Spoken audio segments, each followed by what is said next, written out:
নমস্কার, অমৃত সুরলহরীতে সবাইকে স্বাগত জানাই। আমি সুপ্রিয়া। আজ আবার আপনাদের সঙ্গে শ্রী শ্রী মা সারদা দেবী প্রসঙ্গে একটি কথা আলোচনা করতে এলাম। শ্রী শ্রী মায়ের হাত দেখবেন সবসময় মুঠো করা থাকে, একটু হাতটা গোটো করা মতন। কিন্তু এই মায়ের হাতে কি আছে? কেন মা এমন করে হাত গোটো করে রাখেন?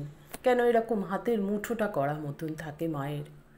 চলুন এ বিষয়ে মহারাজরা কি বলেছেন আমরা শুনে নিই।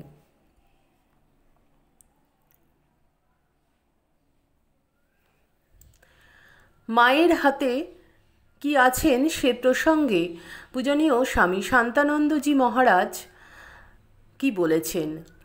শ্রী শ্রী মায়ের সন্তান স্বামী শান্তানন্দজি ছিলেন মাময় প্রাণ। একদিন তাঁর সেবক তাকে প্রশ্ন করলেন, মহারাজ, একটি প্রশ্ন করব।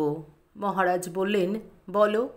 তিনি বললেন, মহারাজ, মায়ের কখনো নির্বিকল্প সমাধি হয়েছে?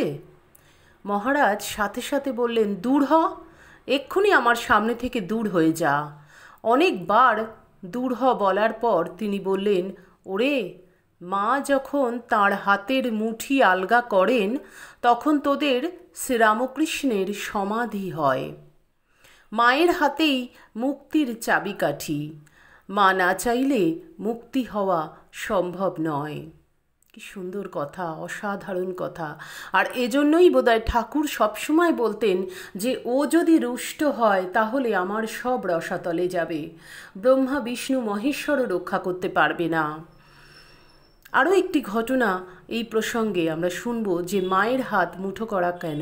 এ প্রসঙ্গে পূজনীয় স্বামী গহনানন্দজি মহারাজ কি বলছেন। একবার মায়ের জন্মতিথির দিন 150 বছর উপলক্ষে যোগোদ্যানে মায়ের সমস্ত ছবি সাজানো হয়েছে। পূজনীয় স্বামী গহনানন্দজি ঘুরে ঘুরে দেখছেন। হঠাৎ একজনকে ডেকে জিজ্ঞাসা করলেন, বলতো, মায়ের হাত মুঠো কেন? অনেকে অনেক রকম বলল। কেউ বলল মায়ের হাতে দোক্তা। মহারাজ বিরক্ত হয়ে বললেন, মূর্খ। তখন এক ব্রহ্মচারীকে ডেকে জিজ্ঞাসা করাতে সে বলল, মহারাজ, মায়ের হাতে মুক্তির চাবিকাঠি। মায়ের হাতে মুক্তির চাবিকাঠি। মহারাজ খুশি হয়ে বললেন, একদম ঠিক ধরেছ, মাই তো আমাদের মুক্তিদাত্রী। সত্যি তো, মাই আমাদের আশ্রয় দিচ্ছেন, মাই আমাদের ভরসা দিচ্ছেন, ভালোবাসছেন। আবার সেই মাই আমাদের একমাত্র মুক্তি দিতে পারেন, সমস্ত যন্ত্রণা থেকে মুক্তি দিতে পারেন, এ জীবন থেকে।